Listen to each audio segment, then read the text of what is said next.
ಆ ಹೋರಾಟ ನಿಲ್ಲಲ್ಲ.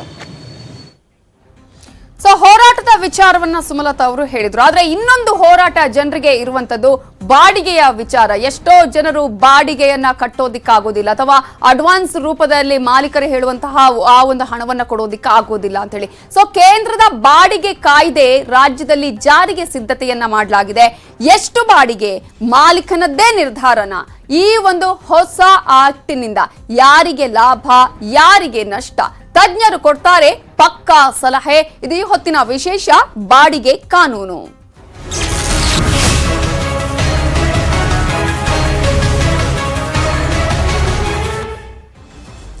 ಮಾಡೆಲ್ ಟೆನೆನ್ಸಿ ಆಕ್ಟ್ ಅಂದ್ರೆ ಏನು? ಕೇಂದ್ರ ಸರ್ಕಾರದಿಂದ ಬಾಡಿಗೆ ಕಾಯ್ದೆಯನ್ನ ಜಾರಿಗೆಗೊಳಿಸುವ ನಿಟ್ಟಿನಲ್ಲಿ ಕೇಂದ್ರ ಕಾಯ್ದೆ ರಾಜ್ಯದಲ್ಲಿ ಜಾರಿಗೆ ಸಿದ್ಧತೆಯನ್ನ ಮಾಡಿಕೊಳ್ಳಲಾಗ್ತಾ ಇದೆ. ಹಾಗಾದ್ರೆ ಏನು ಈ ಒಂದು ಬಾಡಿಗೆ ಆಕ್ಟ್ ನಲ್ಲಿ ಏನೇನಿದೆ, ಯಾವ ರೀತಿಯಾಗಿ ಈ ಹಿಂದಿನ ಆಕ್ಟ್ ಅನ್ನ ತಿದ್ದುಪಡಿ ಮಾಡಲಾಗುತ್ತೆ, ಮಾದರಿ ಬಾಡಿಗೆದಾರಿಕೆ ಅಧಿನಿಯಮ ಯಾವ ರೀತಿಯಾಗಿ ಇರುತ್ತೆ, ಕೇಂದ್ರದಿಂದ ನೇರವಾಗಿ ಇದು ಜಾರಿ ಆಗಲ್ಲ, ರಾಜ್ಯ ಸರ್ಕಾರಗಳು ಇದನ್ನ ಅನುಷ್ಠಾನ ಮಾಡಿಕೊಳ್ಬೇಕು, ಆಪ್ಷನಲ್ ಆಗಿರುತ್ತೆ. ಇದು ಸಾರ್ವಜನಿಕರ ಸಲಹೆಯನ್ನ ಪಡೆದು ಅನುಷ್ಠಾನವನ್ನ ಮಾಡಬಹುದು. ಸಲಹೆಯನ್ನ ನೀಡೋದಕ್ಕೆ ಸಾರ್ವಜನಿಕರಿಗೆ ಅವಕಾಶವನ್ನ ನೀಡಿದೆ. ಈಗಾಗಲೇ ರಾಜ್ಯ ಸರ್ಕಾರ ಅದರ ಬಗ್ಗೆ ಚಿಂತನೆಯನ್ನ ಮಾಡ್ತಾ ಇದೆ. ಯಾವ ರೀತಿಯಾಗಿ ಅನುಷ್ಠಾನಕ್ಕೆ ತರಬೇಕು, ಇದರಿಂದ ಯಾವ ರೀತಿಯಾಗಿ ಪ್ರಯೋಜನಗಳು ಆಗುತ್ತೆ, ಯಾರಿಗೆ ಸಮಸ್ಯೆ ಆಗುತ್ತೆ, ಆಗೋದಿಲ್ಲ. ಕನಿಷ್ಠ 15 ದಿನ ಅವಕಾಶ ಕೊಡುವ ಸಾಧ್ಯತೆ ಇದೆ. ಬಾಡಿಗೆದಾರರು ಮಾಲೀಕರ ಸಮಸ್ಯೆಗೆ ಪರಿಹಾರ ಈ ಮೂಲಕ ಸಿಗಲಿದೆ. ಬಾಡಿಗೆದಾರ ಮಾಲೀಕರ ನಡುವೆ ಅನೇಕ ವ್ಯಾಜ್ಯಗಳು ಇನ್ನೂ ಕೂಡ ಕೋರ್ಟ್ನಲ್ಲಿ ಇರೋದ್ರಿಂದ, ಈ ರೀತಿಯಾದಂತೆ ಸಮಸ್ಯೆಗಳು ಇರೋದ್ರಿಂದ ವ್ಯಾಜ್ಯಗಳು ಶೀಘ್ರವಾಗಿ ಬಗೆಹರಿತಾ ಇಲ್ಲ. ಇನ್ನು ಬಿಬಿಎಂಪಿ ವ್ಯಾಪ್ತಿಯಲ್ಲೇ 2 ಲಕ್ಷ ಮನೆ ಖಾಲಿ ಇದೆ. ಈ ರೀತಿಯಂತಹ ವ್ಯಾಜ್ಯಗಳಿಂದಾಗಿ ಬಾಡಿಗೆದಾರರು ಮಾಲೀಕರ ಒಳಿತಿಗೆ ನೂತನ ಕಾನೂನನ್ನ ಈಗಾಗಲೇ ಕೇಂದ್ರ ಸರ್ಕಾರ ಆ ರೀತಿಯಾದಂತಹ ಸೂಚನೆಯನ್ನ ರಾಜ್ಯ ಸರ್ಕಾರಗಳಿಗೆ ನೀಡಿದೆ. ನೂತನ ಕಾನೂನಿನಿಂದ ಇಬ್ಬರಿಗೂ ಅನುಕೂಲ ಆಗಲಿದೆ ಅನ್ನೋದಾದ್ರೆ ಹೇಗೆ, ನೂತನ ನಿಯಮದಲ್ಲಿ ಏನಿದೆ, ಯಾರಿಗೆ ಯಾವ ರೀತಿಯಾಗಿ ಅನುಕೂಲ ಆಗಲಿದೆ?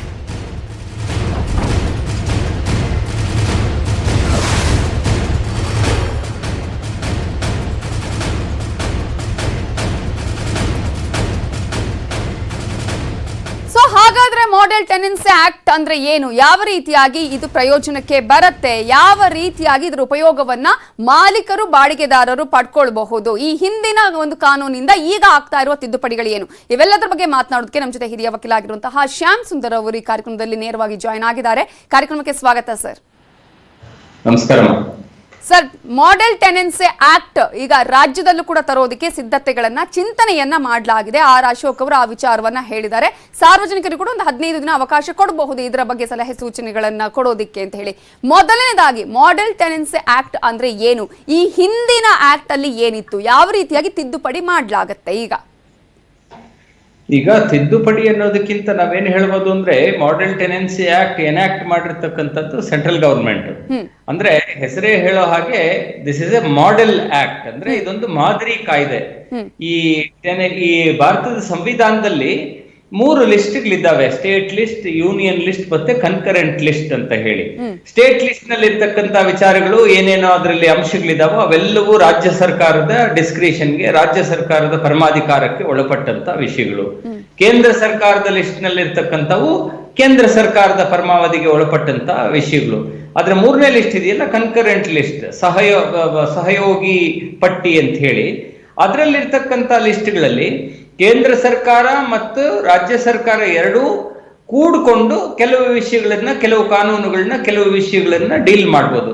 ಸೊ ಈ ಮಾಡೆಲ್ ಟೆನೆನ್ಸಿ ಆಕ್ಟ್ ಅಂತಕ್ಕಂಥದ್ದು ಕೇಂದ್ರ ಸರ್ಕಾರನೇ, ಕೇಂದ್ರ ಸರ್ಕಾರದ ಪಟ್ಟಿಯಲ್ಲಿ ಇರ್ತಕ್ಕಂಥ ಲಿಸ್ಟ್ ಅಲ್ಲ, ಆದ್ರೆ ಕೇಂದ್ರ ಸರ್ಕಾರ ಮಾಡಿರ್ತಕ್ಕಂಥ ಕಾನೂನು. ಹಾಗಾಗಿ ಅದೇನು ಪಾರ್ಲಿಮೆಂಟ್ ಅಪ್ರೂವಲ್ ಬೇಕಿಲ್ಲ, ಕ್ಯಾಬಿನೆಟ್ ಅಪ್ರೂವಲ್ ಆಗಿದೆ. ಈಗ ಕೇಂದ್ರ ಸರ್ಕಾರ ಈ ಕಾನೂನನ್ನ ಮಾಡಿದ್ರೂ ಸಹ ರಾಜ್ಯ ಸರ್ಕಾರಗಳು ಅದನ್ನ ಅಳವಡಿಸ್ಕೋಬೇಕು, ಆಕ್ಸೆಪ್ಟ್ ಮಾಡ್ಬೇಕು ಆ ಕಾನೂನನ್ನ. ಈಗ ಕರ್ನಾಟಕ ಸರ್ಕಾರ ಹೇಳ್ಬೋದು, ನಮ್ ಟೆನೆನ್ಸಿ ಆಕ್ಟ್ 2001 ಇದೆ, ನಮಗ್ ಬೇಡ, ರೆಂಟ್ ಕಂಟ್ರೋಲ್ ಆಕ್ಟ್ ಇದೆ, ಬೇಡ ಅಂತ ಹೇಳಿ. ಸೊ ಕರ್ನಾಟಕ ಸರ್ಕಾರ ಇದನ್ನ ಅಳವಡಿಸ್ಕೊಂಡ್ರೆ ಮಾತ್ರ ಅದು ಅಪ್ಲಿಕೇಬಲ್ ಆಗುತ್ತೆ. ಸೊ ಬೈ ಅಂಡ್ ಲಾರ್ಜ್ ತಾವೇ ಹೇಳ್ತಾ ಇರುವಂಗೆ, ಮಾಧ್ಯಮಗಳಲ್ಲೆಲ್ಲ ನಾನು ತಿಳ್ಕೊಂಡ ಹಾಗೆ, ಈಗ ಕರ್ನಾಟಕ ಸರ್ಕಾರನು ಸಹ ಈ ಒಂದು ಮಾಡೆಲ್ ಟೆನೆನ್ಸಿ ಆಕ್ಟ್ ಕೇಂದ್ರ ಸರ್ಕಾರ ಏನ್ ಮಾಡಿದೆ ಅದನ್ನ ಅನುಷ್ಠಾನಗೊಳಿಸೋದ್ರಲ್ಲಿ ಕೆಲವು ಅಂಶಗಳನ್ನ ತಗೊಂಡಿದ್ದೆ. ಅನುಷ್ಠಾನಗೊಳಿಸ್ಲಿಕ್ಕಿಂತ ಮುಂಚೆ ಅಫ್ಕೋರ್ಸ್ ಪಬ್ಲಿಕ್ ಒಪಿನಿಯನ್ ಅದು ಇದನ್ನೆಲ್ಲ ಕೇಳ್ತಾರೆ. ಏನಂತ ಈ ಆಕ್ಟ್ ತಗೊಳ್ಳೋದ್ರಿಂದ ಏನೇನ್ ನಿಮ್ಮ ಒಪಿನಿಯನ್, ಬಹಳ ಏನಾದ್ರು ಪ್ಲೆಬಿಸೈಟ್ ಪಬ್ಲಿಕ್ ಒಪಿನಿಯನ್ ಏನಾದ್ರು ಇಲ್ಲ ಇದನ್ನ ತಗೊಳ್ಳೋದ್ರಿಂದ ನಮ್ಮ ಎಕಾನಮಿಗೆ ಏನಾದ್ರು ಹೊಡೆತ ಬೀಳುತ್ತೆ, ನಮಗೆ ಪ್ರಾಬ್ಲಮ್ ಆಗುತ್ತೆ, ಇದು ಬೇಡ, ಈಗಿರ್ತಕ್ಕಂತ ವ್ಯವಸ್ಥೆನೆ ಸರಿ ಇದೆ, ಇದು ಅನಗತ್ಯ, this adapting of this law is redundant ಅಂತ ಏನಾದ್ರು ಬಂದ್ರೆ ರಾಜ್ಯ ಸರ್ಕಾರ ಬೇಡ ಅಂತಾನು ಹೇಳ್ಬೋದು.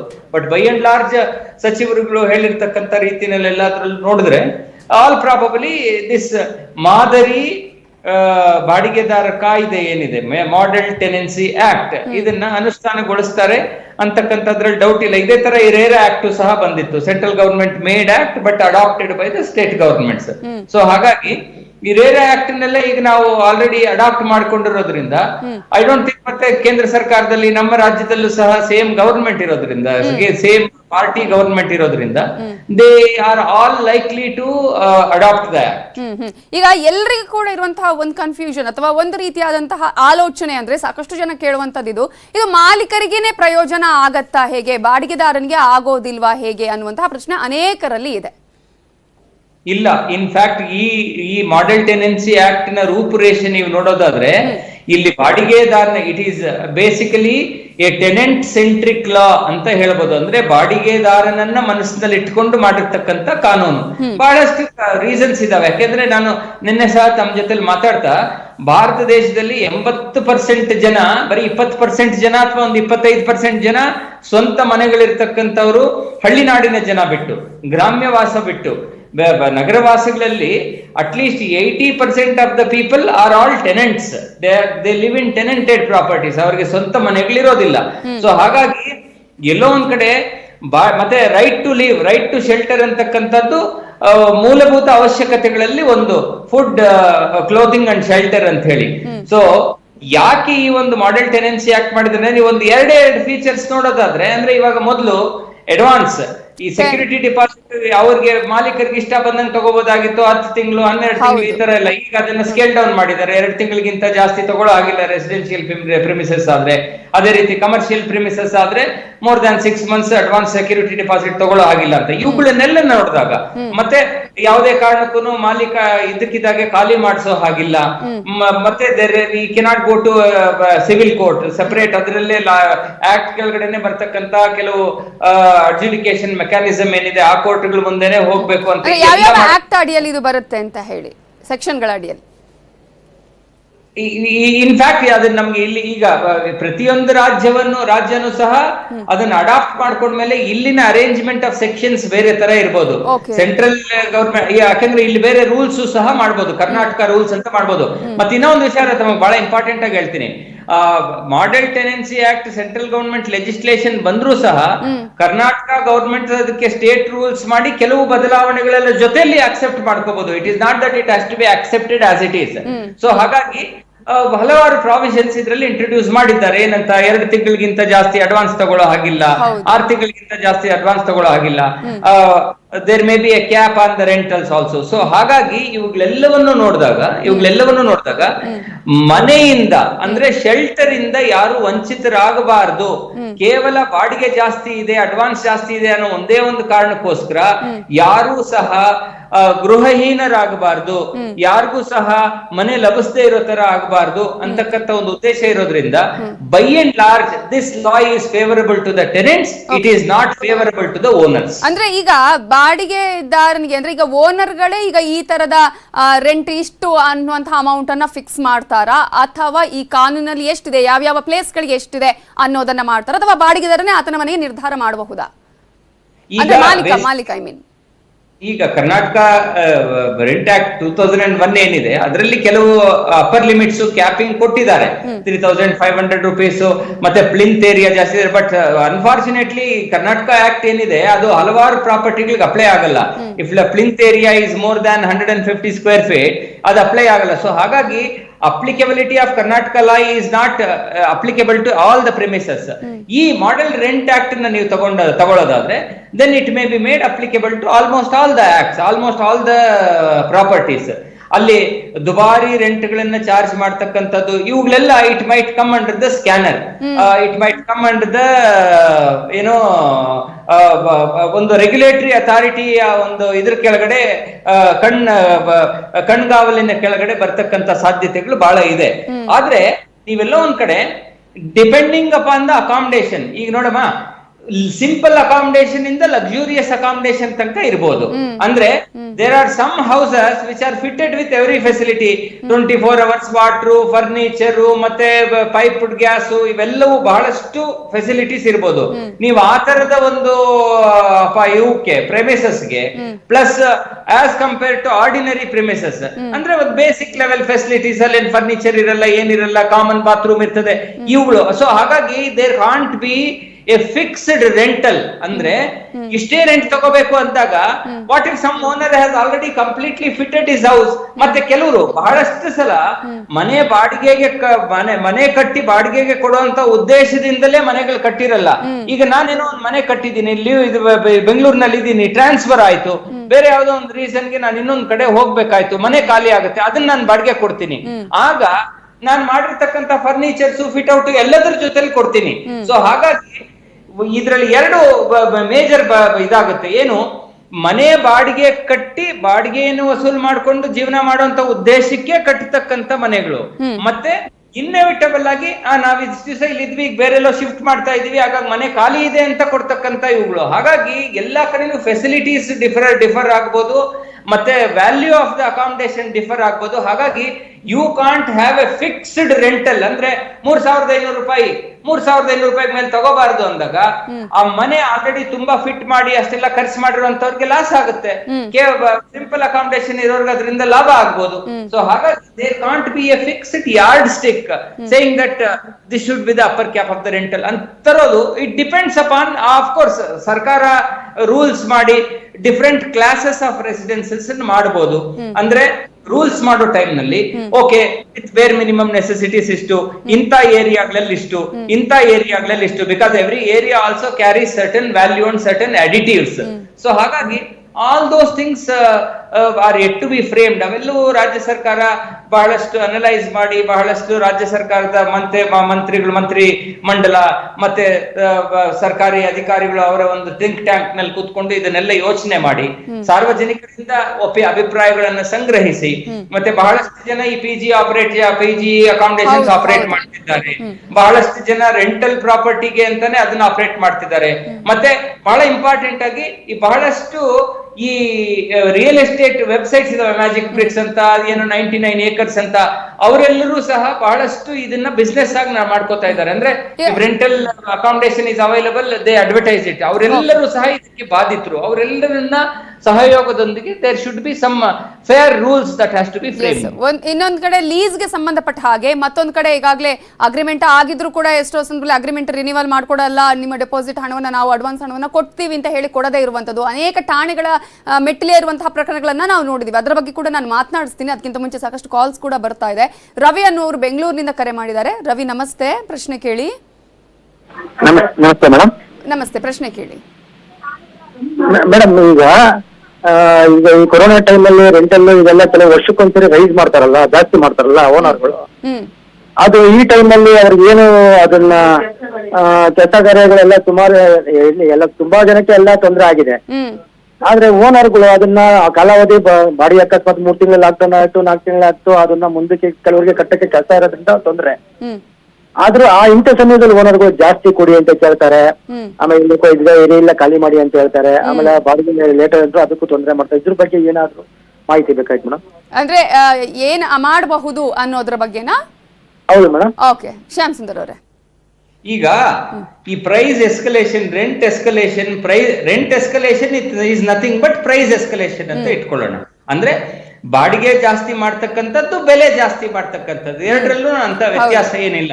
ಈ ಬೆಲೆ ಜಾಸ್ತಿ ಮೌಲ್ಯವರ್ಧನೆ ಯಾವಾಗ ಆಗುತ್ತೆ ಅಂದ್ರೆ it is always based upon consumer price index, ಅಂದ್ರೆ ಗ್ರಾಹಕನ ಮೌಲ್ಯ ಸೂಚ್ಯಂಕ. ಅಂದ್ರೆ ಪ್ರತಿ ಸಲನೂ ಲೈಫ್ ಸ್ಟೈಲ್ ಡಿಫ್ರೆಂಟ್ ಚೇಂಜ್ ಆಗ್ತಾ ಇರ್ತದೆ. ನಾನು ನೆನ್ನೆನೆ ತಮ್ಮ ಜೊತೆಲಿ ಮಾತಾಡ್ತಾ ಇರೋ ಹೇಳಿದಾಗೆ ಇದುವರೆಗೂ ಎಲ್ಲೂ ಸಹ ನೆಗೆಟಿವ್ ಇದಾಗಿರೋದಿಲ್ಲ. ಅಂದ್ರೆ ಇವತ್ತಿದ್ದಂತ ಲೈಫ್ ಸ್ಟೈಲು, ಇವತ್ತಿದ್ದಂತ ಇದು ಬೆಲೆ ಏನಿದೆ, cost of living, that has always gone above, it has never come down. So ಹಾಗಾಗಿ ಈ ರೆಂಟ್ ಎಸ್ಕಲೇಷನ್ಸ್ ಇವೆಲ್ಲ ಯಾಕೆ ಮಾಡ್ತಾರೆ ಅಂದ್ರೆ, ಇವತ್ತು ನಾನು ಬಾಡಿಗೆ ಕೊಟ್ಟಾಗ 1000 ರೂಪಾಯಿ ಅಂತ ಫಿಕ್ಸ್ ಮಾಡಿರ್ತೀನಿ. ನೆಕ್ಸ್ಟ್ ಇಯರ್ ಅಷ್ಟೊತ್ತಿಗೆ ಇನ್ನು 365 ದಿವಸ ಕಳೆದಾದ್ಮೇಲೆ ಬೆಲೆಗಳು ಅದೇ ತರ ಇರಲ್ಲ, ಪ್ರೈಸ್ ಇನ್ಕ್ರೀಸ್ ಆಗ್ತದೆ, ಕಾಸ್ಟ್ ಆಫ್ ಲಿವಿಂಗ್ ಇನ್ಕ್ರೀಸ್ ಆಗ್ತದೆ. ಸೊ ಇದನ್ನೇ ಹಾಗೆ ಹೋಲ್ಡ್ ಮಾಡಿ ಇಟ್ಕೊಂಡಿದ್ರೆ ನಮಗೂ ಕಷ್ಟ ಆಗ್ತದೆ, ನಿಮ್ಗೂ ಕಷ್ಟ ಆಗ್ತದೆ. ಮತ್ತೆ at the same time even taxes increase ಆಗ್ತದೆ, ಪ್ರಾಪರ್ಟಿ ಟ್ಯಾಕ್ಸ್ ಇನ್ಕ್ರೀಸ್ ಆಗ್ಬೋದು, ವಾಟರ್ ಟ್ಯಾಕ್ಸ್ ಇನ್ಕ್ರೀಸ್ ಆಗ್ಬೋದು, ಎಲೆಕ್ಟ್ರಿಸಿಟಿ ಟ್ಯಾಕ್ಸ್ ಇನ್ಕ್ರೀಸ್ ಆಗ್ಬೋದು, ಕಾರ್ಪೊರೇಷನ್ ಟ್ಯಾಕ್ಸ್ ಇನ್ಕ್ರೀಸ್ ಆಗ್ಬೋದು, ಇನ್ಕಮ್ ಟ್ಯಾಕ್ಸ್, ವೆಲ್ತ್ ಟ್ಯಾಕ್ಸ್ ಎಲ್ಲ ಇನ್ಕ್ರೀಸ್ ಆಗ್ಬೋದು. ಸೊ ಅಂತ ಸಂದರ್ಭದಲ್ಲಿ ನೀವು ಅದೇ ಒಂದು ರೆಂಟ್ ಅಲ್ಲಿ ಇದನ್ನ ಇಟ್ಕೊಂಡಿದ್ರೆ it will become difficult for the owner to manage his affairs. So ಹಾಗಾಗಿ ಈ ಒಂದು ಎಸ್ಕಲೇಷನ್ ಮಾಡ್ತಾರೆ ಅವರು. ನಮ್ಮ ಕೇಳಿದ ಪ್ರಶ್ನೆ ಬಹಳ ಸಮಂಜಸ. ಈ ಘಾತುಕ ಪರಿಸ್ಥಿತಿಗಳಲ್ಲಿ, ಅಂದ್ರೆ ವಿಪ್ಲವ ಪರಿಸ್ಥಿತಿಗಳಲ್ಲಿ, ಈಗ ಕರೋನಾ ಬಂತು, ಪ್ಯಾಂಡಮಿಕ್, ಇವು ಬಹಳಷ್ಟು ಕಡೆ ಎಕನಾಮಿ ಹಾನಿ ಆಗಿದೆ, ಮನೆ ಓನರ್ಸ್ ಸಂಪಾದನೆ ಕಡಿಮೆ ಆಗಿದೆ, ಕೆಲಸಗಳಿಲ್ಲ, ಯಾವುದೇ ವಿಧವಾದಂತಹ ಜೀವನಾಂಶಗಳ ಕೊರತೆ ಆಗಿದೆ. ಸೊ ಹಾಗಾಗಿ ಈ ತರದ ಸಂದರ್ಭಗಳಲ್ಲಿ ಸರ್ಕಾರ ಮಧ್ಯಪ್ರವೇಶ ಮಾಡಿ ಬೆಲೆ ಏರಿಕೆ ಆಗದೆ ಇರೋ ತರ ನೋಡ್ಕೊಂಡ್ರೆ, ಬೆಲೆ ಏರಿಕೆ ಆಗದೆ ಇರೋಂತ ನೋಡ್ಕೊಂಡ್ರೆ, ಕಾಸ್ಟ್ ಆಫ್ ಲಿವಿಂಗ್ ಇನ್ಕ್ರೀಸ್ ಆಗದೆ ಇರೋ ತರ ನೋಡ್ಕೊಂಡ್ರೆ, ಗ್ರಾಹಕರ ಸೂಚ್ಯಂಕ ಇನ್ಕ್ರೀಸ್ ಆಗದೆ ಇರುವಂತ ನೋಡ್ಕೊಂಡ್ರೆ ಆಗ ಎಸ್ಕಲೇಷನ್ ಮಾಡೋದು ತಪ್ಪಾಗುತ್ತೆ. ಅಟ್ಲೀಸ್ಟ್ ಒಂದು ಇಂತಹ ಸಂದರ್ಭದಲ್ಲಾದ್ರೂ ಬಿಡಿ ಅನ್ನುವಂತಹ ಸೂಚನೆಯನ್ನಾದ್ರೂ ಅಟ್ಲೀಸ್ಟ್ ಕೊಡಬೇಕಾಗತ್ತೆ ಈ ಸಂದರ್ಭದಲ್ಲಿ ಮಾಲೀಕರಿಗೆ ಅಂತ ಹೇಳಿ government has to intervene in this kind of situations. Okay, ಇನ್ನು ಪ್ರಕಾಶ್ ಅನ್ನುವರು ಕರೆ ಮಾಡಿದ್ದಾರೆ. ಪ್ರಕಾಶ್ ಅವರೇ ನಮಸ್ತೆ, ಪ್ರಶ್ನೆ ಕೇಳಿ. ನಮಸ್ತೆ ಮೇಡಮ್. ನಮಸ್ತೆ, ಪ್ರಶ್ನೆ ಕೇಳಿ ಸರ್. ಇವಾಗ ಕೊರೋನಾ ಅಂಗಡಿ ಬಾಡಿಗೆ ಮಾಡ್ಕೊಂಡಿದ್ವಿ. ಹಲೋ, ಕೇಳಿಸ್ತಿದೆ ಅವರಿಗೆ, ನೀವು ಹೇಳಿ. ಕೇಳಿಸ್ತಿದೆ, ಹೇಳಿ ಪ್ರಕಾಶ್, ಕೇಳಿಸ್ತಿದೆ, ಹೇಳಿ ಸರ್. ಇವಾಗ ತಿಂಗಳಿಗೆ 2000 ಅಂತ ಬಾಡಿಗೆ ಮಾಡ್ಕೊಂಡಿದ್ವಿ. ಈಗ 1-2 ತಿಂಗಳಿಂದ ಇದಾಗಿತ್ತು, ಈಗ ಮತ್ತೆ ಕೊಟ್ಟಿದ್ದೀನಿ. ಕೊಟ್ಟಿರುವಾಗ ಬಾಡಿಗೆ ಜಾಸ್ತಿ ಮಾಡ್ಬೇಕು ಅಂತಾರಲ್ಲ ಸರ್, ಹೆಂಗ್ ಮಾಡ್ಬೋದು? ಪ್ರಕಾಶ್ ಇನ್ನೊಂದ್ಸಲ ಹೇಳಿ ಸರ್. ನಾನು ಬಾಡಿಗೆ ಅಂಗಡಿ ರೂಮ್ ಬಾಡಿಗೆ ತಗೊಂಡಿದ್ದೀನಿ ಸರ್. ಬಾಡಿಗೆ ಅಂಗಡಿ ಮಳಿಗೆ 2,500 ಬಾಡಿಗೆ ಕೊಡ್ತಾ ಇದ್ದೆ ಇಷ್ಟು ತಿಂಗಳಿಂದಲೂ. ಮತ್ತೆ ಈಗ ಏನಾಗಿದೆ ಅಂದ್ರೆ ಬಾಡಿಗೆ ಜಾಸ್ತಿ ಮಾಡ್ಬೇಕು ಅಂತಾರಲ್ಲ ಸರ್, 13 ತಿಂಗಳು ಆಗ್ತಿದ್ದಂಗೆ ಮಾಡ್ಬೋದಾ? ಈಗ ಖಂಡಿತವಾಗ್ಲೂ ಅವ್ರಿಗೆ ಹೇಳ್ಬೇಕು. ಅಂದ್ರೆ ಈಗ ನೋಡಿ, ಕರೋನಾ ಇಂದ ಅಂಗಡಿ ಮಳಿಗೆಗಳೆಲ್ಲ ತಿಂಗಳಾನುಗಟ್ಲೆ, ಆಲ್ಮೋಸ್ಟ್ ವರ್ಷಾನುಗಟ್ಲೆನೆ ಮುಚ್ಚಿತ್ತು. ಸೊ ಅಲ್ಲಿ ಇನ್ಫ್ಯಾಕ್ಟ್ ಯಾವುದೇ ವಿಧವಾದಂತ ಕಮರ್ಷಿಯಲ್ ಎಸ್ಟಾಬ್ಲಿಷ್ಮೆಂಟ್ ತಾವು ಕಮರ್ಷಿಯಲ್ ಪರ್ಪಸ್ಗೆ ಬಾಡಿಗೆಗೆ ತಗೊಂಡಾಗ ಪಾಪ ತಾವು ಅದಕ್ಕೆ ಯಾವಾಗ ರೆಂಟ್ ಕೊಡ್ತೀರಾ ಅಂದ್ರೆ ತಾವು ಅದರಿಂದ ಏನಾದ್ರೂ ಸಂಪಾದನೆ ಮಾಡಿದ್ರೆ you can pay your rent. ತಮ್ಗೆ ಪಾಪ ಸಂಪಾದನೆ ಮಾಡ್ಲಿಕ್ಕೆ ಬಿಟ್ಟಿಲ್ಲ, ಅದು ತಮ್ಮದಲ್ಲದ ಕಾರಣದಿಂದ, ಬೇರೆ ಯಾವುದೋ ಈ ದೈವಿ ಕೃತ್ಯದಿಂದ, ಈ ನ್ಯಾಚುರಲ್ ಡಿಸಾಸ್ಟರ್ ಇಂದ, ಸರ್ಕಾರದ ಮಧ್ಯಪ್ರವೇಶದಿಂದ ನೀವು ಅಂಗಡಿ ತೆಗಿಯಕ್ಕಾಗಿಲ್ಲ, ನೀವು ವ್ಯಾಪಾರ ಮಾಡಕ್ಕಾಗಿಲ್ಲ, ನಿಮಗೆ ಸಂಪಾದನೆ ಮಾಡಕ್ಕಾಗಿಲ್ಲ ಅಂದಾಗ ಅದು ಖಂಡಿತವಾಗ್ಲೂ ಮಾಲೀಕರು, ನಿಮ್ಮ ಮಳಿಗೆ ಮಾಲೀಕರು ಯಾರಿದ್ದಾರೆ ಅವರು ತಮ್ಮ ಹತ್ರ, ಇನ್ಫ್ಯಾಕ್ಟ್ ಕೇಂದ್ರ ಸರ್ಕಾರ ಮತ್ತೆ ಸುಪ್ರೀಂ ಕೋರ್ಟ್ ಸಹ ಹಲವಾರು ಜಡ್ಜ್ಮೆಂಟ್ಗಳಲ್ಲಿ ಯಾವುದೇ ವಿಧವಾಗಿ ಖಾಲಿ ಮಾಡ್ಸಕ್ ಹೋಗ್ಬಾರ್ದು ಬಾಡಿಗೆದಾರರನ್ನ, ಮತ್ತೆ ಅವರನ್ನು ಪೀಡಿಸಬಾರ್ದು ರೆಂಟ್ಸ್ಗೆ, ಅದಕ್ಕೆ ಇದಕ್ಕೆ ಅಂತೆಲ್ಲ ಹೇಳಿ ಬಹಳಷ್ಟು ಗೈಡ್ ಲೈನ್ಸ್ ಕೊಟ್ಟಿದೆ. ಹಾಗಾಗಿ ತಾವು ವಿನಮ್ರವಾಗಿ ತಮ್ಮ ಮಾಲೀಕರಿಗೆ ಹೇಳ್ಕೋಬಹುದು ಏನಂತ, ಈ ತರ ಪರಿಸ್ಥಿತಿ ಈಗಿರೋದ್ರಿಂದ, ಕೇಂದ್ರ ಸರ್ಕಾರನೇ ಹೇಳಿರೋದ್ರಿಂದ, ನ್ಯಾಯಾಲಯಗಳು ಈ ತರ ಅಭಿಪ್ರಾಯ ತಗೊಳ್ತಾ ಇರೋದ್ರಿಂದ, ನಮ್ಮದಲ್ಲದ ತಪ್ಪಿನಿಂದ ನಮಗೆ ಈ ತರ ಲಾಸ್ ಆಗಿರೋದ್ರಿಂದ ತಾವು ದಯವಿಟ್ಟು ಕಡಿಮೆ ಬಾಡಿಗೆ ತಗೊಳ್ಳಿ, ಅಥವಾ 1-2 ತಿಂಗಳ ಬಾಡಿಗೆಯನ್ನು ನಮಗೆ ಸ್ವಲ್ಪ ರಿಬೇಟ್ ಮಾಡಿ, ಸಬ್ಸಿಡೈಸ್ ಮಾಡಿ ಅಂತ ಕೇಳ್ಕೋಬಹುದು. ಮಾಲೀಕರು ಆಗ್ಲೂ ಸಹ ಕೇಳಲಿಲ್ಲ ಅಂದ್ರೆ ತಾವು ಬೇರೆ ವಿಧವಾದಂತ ಕಾನೂನಿ ಮಧ್ಯಪ್ರವೇಶಗಳನ್ನ ಮಾಡಬೇಕಾಗ್ತದೆ. ಎಸ್, ಕಾನೂನಿನ ಬಗ್ಗೆ ಕೂಡ ನಾನು ಮಾತನಾಡಿಸ್ತೀನಿ, ಹೇಗೆ ಏನು, ಯಾಕಂದ್ರೆ ಸಾಕಷ್ಟು ಸಮಸ್ಯೆ ಇದೆ ಇಲ್ಲಿ ಅಂತ ಹೇಳಿ. ಸ್ಟೇಷನ್ಗೆ ಹೋದಂತಹ ಸಂದರ್ಭದಲ್ಲೂ ಕೂಡ ಇದು ನಮ್ಮ ವ್ಯಾಪ್ತಿಗೆ ಬರೋದಿಲ್ಲ ಅಥವಾ ಇದು ಸಿವಿಲ್ ಕೇಸ್ಗಳು ಅನ್ನೋದನ್ನು ಕೂಡ ಹೇಳ್ತಾರೆ. ಅದರ ಬಗ್ಗೆ ಉತ್ತರವನ್ನ ಪಡ್ಕೊಳ್ಳೋಕ್ಕಿಂತ ಮುಂಚೆ ಜಯಣ್ಣ ಅನ್ನುವಂತ ಅವರು ಕಾಲ್ ಮಾಡಿದ್ದಾರೆ. ಜಯಣ್ಣ ಅವರೇ ನಮಸ್ತೆ, ಪ್ರಶ್ನೆ ಕೇಳಿ. ನಮಸ್ಕಾರ ಮೇಡಮ್. ನಮಸ್ತೆ. ನನ್ನ ಪ್ರಶ್ನೆ ನಮ್ಮ ಶ್ಯಾಮ್ ಸುಂದರ್ ಅವ್ರಿಗೂ ಕೂಡ ಮಧ್ಯಾಹ್ನದ ವಂದನೆಗಳು, ನಿಮ್ಗೂ ಕೂಡ ವಂದನೆಗಳು. ಕಂಟಿನ್ಯೂ ಮಾಡಿ. ನಮಸ್ಕಾರ ಮೇಡಮ್, ಶ್ಯಾಮ್ ಸುಂದರ್ ಅವ್ರಿಗೆ ನಮಸ್ಕಾರ. ಗೊತ್ತಾಯ್ತು, ನೀವು ನೇರವಾಗಿ ಮಾತಾಡಿ ಅವ್ರ ಹತ್ರ. ನಾವು ಓನರ್ಗಳು TDS ಕಟ್ ಮಾಡೋದು, TDS ಏನಾದ್ರೂ ಕಟ್ ಮಾಡ್ಬೇಕಾಗತ್ತಾ, ಅಥವಾ ಮತ್ತೆ ಬರೋ ಟೋಟಲ್ ಅಮೌಂಟ್ ಗಳಿಗೆ ನಾವು ಟ್ಯಾಕ್ಸ್ ಯಾವ ತರ ಇದ್ ಮಾಡ್ಬೇಕು? TDS ಕಟ್ಟೋದು ತುಂಬಾ ಒಳ್ಳೇದು ಅಂತ ನನ್ಗೆ ಅನ್ಸುತ್ತೆ. ಜೈನ, ನೀವು ಬಹಳ ಇಂಪಾರ್ಟೆಂಟ್ ಕ್ವಶನ್ ಕೇಳಿದ್ರಿ. TDS, tax deducted at source, ಅಥವಾ ಈ GST, ಕೆಲವು ಮುಂಗಡವಾಗಿ ನಾವು ಟ್ಯಾಕ್ಸ್ ರೆವಿನ್ಯೂಗಳನ್ನ ಪಾವತಿ ಮಾಡ್ತಕ್ಕಂಥದ್ದು. ಈಗ TDS ಯಾವ್ದ್ರ ಮೇಲೆ ಕಟ್ ಮಾಡ್ತೀರಿ ಅಂದ್ರೆ, ನೀವು ಮಾಡ್ತಕ್ಕಂಥ ಪಾವತಿ ಏನಿದೆ. ಸಪೋಸ್ ನಾನೊಂದು 50,000 ರೆಂಟ್ ಕೊಟ್ಟೆ ಅಂದ್ರೆ 50,000ಕ್ಕೆ ಅನ್ವಯವಾಗುವಷ್ಟು TDS ನ ಕಟ್ ಮಾಡಿ ಪಾವತಿ ಮಾಡ್ತೀನಿ. 50,000ಕ್ಕೆ GST ಇದ್ ಮಾಡಿದ್ರೆ ಅದಕ್ಕೆ ಅನ್ವಯವಾಗುವಷ್ಟು GST ನ ಕಟ್ ಮಾಡಿ ನಾನು ಅದನ್ನ ಪಾವತಿ ಮಾಡ್ತೀನಿ. ಆದ್ರೆ ನೀವು ಬೈ ಚಾನ್ಸ್ ಈ ತರದ ಒಂದು ವಿಪ್ಲವವಾದಂತ ಪರಿಸ್ಥಿತಿಯಲ್ಲಿ ಬಾಡಿಗೆನೆ 50,000 ಕೊಡ್ಲಿಕ್ಕೆ ಆಗ್ತಾ ಇಲ್ಲ, ಒಂದು 30,000 ಮಾತ್ರ ಕೊಡ್ತಾ ಇದ್ದೀರಿ ಅಂತ ಇಟ್ಕೊಳ್ಳಿ. ಆಗ 30,000ದ ಮೇಲೆ ನೀವು TDS ಕಟ್ ಮಾಡ್ಲೇಬೇಕು. ಆದ್ರೆ ಕೆಲವು ಸಂದರ್ಭಗಳಲ್ಲಿ ಟ್ಯಾಕ್ಸ್ ಅನ್ನ ವೇವ್ ಮಾಡುವಂತ ಅಧಿಕಾರ ಏನಿದೆ, ಬಹಳ ಈಗ ಡಿಸ್ಟರ್ಬ್ ಆಗಿರ್ತಕ್ಕಂಥ ಸಂದರ್ಭ ಇದೆ. ಸೊ ಹಾಗಾಗಿ ಟ್ಯಾಕ್ಸ್ ಅನ್ನ ಮತ್ತೆ ನಾವು ಹೇರಿದ್ರೆ ಮತ್ತೆ ಕಷ್ಟ ಆಗುತ್ತೆ ಅಂತ ಕೇಂದ್ರ ಸರ್ಕಾರಕ್ಕೆ ಅಥವಾ ರಾಜ್ಯ ಸರ್ಕಾರಗಳಿಗೆ ಅನ್ನಿಸಿದಾಗ ಅವ್ರೇನಾದ್ರೂ ಟ್ಯಾಕ್ಸ್ ವೇವ್ ಮಾಡಿದ್ರೆ, ಇನ್ಫ್ಯಾಕ್ಟ್ ಅನ್ಫಾರ್ಚುನೇಟ್ಲಿ ಆ ತರ ಏನು ಆಗಿಲ್ಲ, ಟ್ಯಾಕ್ಸ್ ಯಾವ್ದು ವೇವ್ ಮಾಡಿಲ್ಲ. ಕರೋನಾ ಆದ್ಮೇಲೆ ಕರೋನಾ ಸಂದರ್ಭದಲ್ಲೂ ಸಹ ಏನೇನ್ ಟ್ಯಾಕ್ಸ್ ಸ್ಲ್ಯಾಬ್ಸ್ ಇದಾವೋ ಅದೇ ತರನೇ ಇದೆ. ಆದ್ರೆ ನೀವು ಮಾಡ್ತಕ್ಕಂಥ ಪಾವತಿ ಕಡಿಮೆ ಆಗೋದ್ರಿಂದ ಆಕ್ಚುಲಿ ಸಮಾನಾಂತರವಾಗಿ ಟ್ಯಾಕ್ಸು ಸಹ ಕಡಿಮೆ ಆಗ್ತದೆ. ಒಂದೊಂದ್ಸಲ ಸರ್ಕಾರ, ತಾವು ಬಹಳ ಇಂಪಾರ್ಟೆಂಟ್ ಕ್ವಶನ್, ಮುಖ್ಯವಾದಂತ ಪ್ರಶ್ನೆ ಎತ್ತಿದ್ರಿ. ಒಂದೊಂದ್ಸಲ ಸರ್ಕಾರ ಈ ತರ ಈಗ ಆಲ್ರೆಡಿ ಅವ್ರು ಇಷ್ಟೆಲ್ಲ ಬದುಕೋದಕ್ಕೆ ಕಷ್ಟ ಪಡ್ತಾ ಇದ್ದಾರೆ, ಅದಾದ್ಮೇಲೆ ಸರ್ಕಾರದ ಪಾವತಿಗಳು, ಸರ್ಕಾರದ ಲೆವಿಗಳು ಸಹ ಇದ್ರ ಮೇಲೆ ಬಂದಾಗ ಅವ್ರಿಗೆ ಇನ್ನ ಕಷ್ಟ ಆಗುತ್ತೆ ಅಂತೇಳಿ ಕೆಲವು ಲೆವಿಗಳನ್ನ, ಕೆಲವು ಸರ್ಕಾರದ ಸುಂಕಗಳನ್ನ ಕಡಿಮೆ ಮಾಡ್ತಕ್ಕಂಥ ಸಾಧ್ಯತೆಗಳಿದೆ. ಬಟ್ ಅನ್ಫಾರ್ಚುನೇಟ್ಲಿ ಮಾಡಿಲ್ಲ. ಯಾಕೆಂದ್ರೆ ಪೆಟ್ರೋಲ್ ಮತ್ತೆ ಡೀಸೆಲ್ ಬೆಲೆ ಏರಿಕೆ ಏನ್ ನೋಡ್ತಾ ಇದ್ದೀವಿ, ಅದು ಈವನ್ ಆಫ್ಟರ್ ಕರೋನಾ ಅದು ಎಲ್ಲೋ ಒಂದ್ ಕಡೆ 100ರ ಅಂಚಿಗೆ ಬಂದು ಮುಟ್ಟಿದೆ, 100 ರೂಪಾಯಿ ಕ್ರಾಸ್ ಮಾಡಿದೆ. ಸೊ ಹಾಗಾಗಿ ಎಲ್ಲೋ ಒಂದ್ ಕಡೆ ಸರ್ಕಾರ ಯಾಕೆ ಅದನ್ನ ಕಡಿಮೆ ಮಾಡ್ಲಿಕ್ಕಾಗಲ್ಲ ಅಂದ್ರೆ, ಎಂಡ್ ಆಫ್ ದ ಡೇ ನೀವು ಈ ಪ್ಯಾಂಡಮಿಕ್ ಇರ್ಬೋದು, ಇವುಗಳೆಲ್ಲವನ್ನು ಸರ್ಕಾರ ಎದುರಿಸ್ತಾ ಇರ್ತಕ್ಕಂಥದ್ದು ಟ್ಯಾಕ್ಸ್ ಪೇಯರ್ಸ್ ಮನಿಯಿಂದ. ಸರ್ಕಾರಕ್ಕೆ ಎಲ್ಲಿಂದ ಹಣ ಬರ್ಬೇಕು ಅಂದ್ರೆ ನಾವೇ ಕೊಡ್ಬೇಕು. ಸೊ ಎಲ್ಲೋ ಒಂದ್ ಕಡೆ ಸರ್ಕಾರ ಇಲ್ಲ ನಾವು ಟ್ಯಾಕ್ಸ್ ಕಡಿಮೆ ಮಾಡ್ತೀವಿ ಅಂದ್ರೆ tomorrow government will not have money to deal with the problem. So ಹಾಗಾಗಿ ತಾವು ಮಾಡ್ತಕ್ಕಂಥ ಪಾವತಿಯೇ ಕಡಿಮೆ ಆದಾಗ ಟ್ಯಾಕ್ಸು ಸಹ ಕಡಿಮೆ ಆಗುತ್ತೆ. ಅದ್ರ ಬಗ್ಗೆ ಏನು ವರಿ ಮಾಡ್ಬೇಕಾಗಿಲ್ಲ. ಓಕೆ, ವಿದ್ಯಾ ಅನ್ನುವರು ಕರೆ ಮಾಡಿದ್ದಾರೆ. ವಿದ್ಯಾ ಅವರೇ ನಮಸ್ತೆ, ಪ್ರಶ್ನೆ ಕೇಳಿ. ಹಲೋ ಮೇಡಮ್, ನಮಸ್ತೆ. ಪ್ರಶ್ನೆ ಕೇಳಿ. ಇದು ಬಾಡಿಗೆದಾರರಿಗೆ ವರ್ಷಕ್ಕೊಂದ್ಸರಿ ಬಾಡಿಗೆ ಹೆಚ್ಚಿಸ್ಬೇಕು ಅಂತ ಹೇಳ್ತಿದಾರಲ್ಲ ಸರ್ ಮೇಡಮ್, ಆದ್ರೆ ಅವ್ರಿಗೆ ಅದೇ ತರ ಸಂಬಳನೂ ಹೆಚ್ಚಿಗೆ ಮಾಡ್ಬೇಕು ಅಲ್ವಾ ಮೇಡಮ್? ಅದು ಅಂದ್ರೆ ಓನರ್ಗೆ ಸಂಬಂಧಪಟ್ಟ ಹಾಗೆ ಅಲ್ಲ ಅನ್ನುವಂಥದ್ದು. ಯಾಕಂದ್ರೆ ಸ್ಯಾಲ್ರಿ ಜಾಸ್ತಿ ಆದ್ರೆ ಅಥವಾ ಕಾಸ್ಟ್ ಆಫ್ ಲಿವಿಂಗ್ ಯಾವ ರೀತಿ ಆಗಿದೆ ಅನ್ನೋದ್ರ ಮೇಲೆ ಈಗ ಬಾಡಿಗೆಯನ್ನ ಜಾಸ್ತಿ ಮಾಡುವಂತ ನಿರ್ಧಾರ ಕೈಗೊಳ್ತಾರೆ ಅಂತ ಹೇಳಿ ಇದಕ್ಕೆ ಆಲ್ರೆಡಿ ಆನ್ಸರ್ ಮಾಡಿದ್ದಾರೆ. ಸರ್ ಇನ್ನೊಂದ್ಸಲ ಆನ್ಸರ್ ಮಾಡ್ಬೋದಾ ಕ್ವಿಕ್ ಆಗಿ?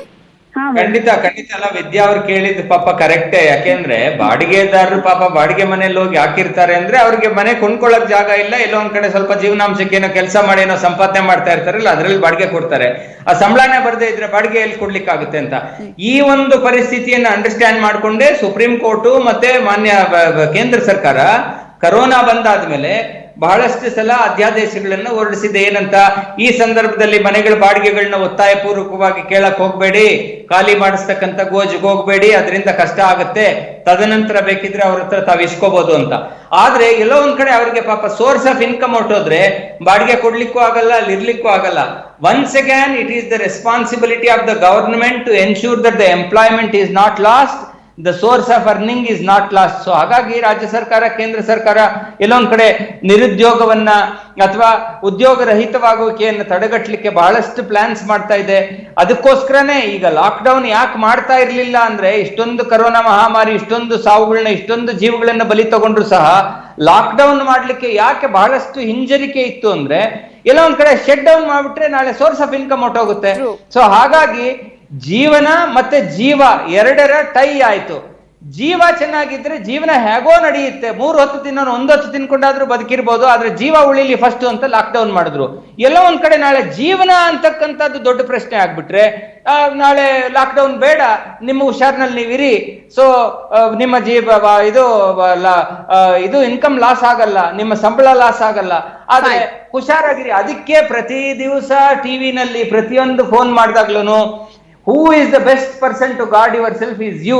ನಿಮ್ಮನ್ನು ನೀವೇ ರಕ್ಷಿಸ್ಕೊಳ್ಳಿ, ಮಾಸ್ಕ್ ಹಾಕೊಳ್ಳಿ, ಹುಷಾರಾಗಿರಿ, ಸೊ ದಟ್ ಆರಾಮಾಗಿ ಕೆಲಸ ಮಾಡಬಹುದು ಅಂತ ಹೇಳ್ತಾ ಇರೋದು. ಎಸ್, ಇದರ ಬಗ್ಗೆ ಸಾಕಷ್ಟು ಪ್ರಶ್ನೆಗಳಿದೆ. ಯಾರಿಗೆ ಅನುಕೂಲ ಆಗುತ್ತೆ, ಹೇಗೆ ಅನುಕೂಲ ಆಗುತ್ತೆ, ಪ್ರತಿಯೊಬ್ಬರು ಅವರವರ ದೃಷ್ಟಿಯಿಂದ ನೋಡ್ತಾರೆ. ಇದರ ಬಗ್ಗೆ ಇನ್ನಷ್ಟು ಮಾಹಿತಿಯನ್ನ ಪಡ್ಕೊಳ್ತೀನಿ. ನೀವು ಕೂಡ ಕರೆ ಮಾಡಬಹುದು ಬ್ರೇಕ್ ಆದ್ಮೇಲೆ.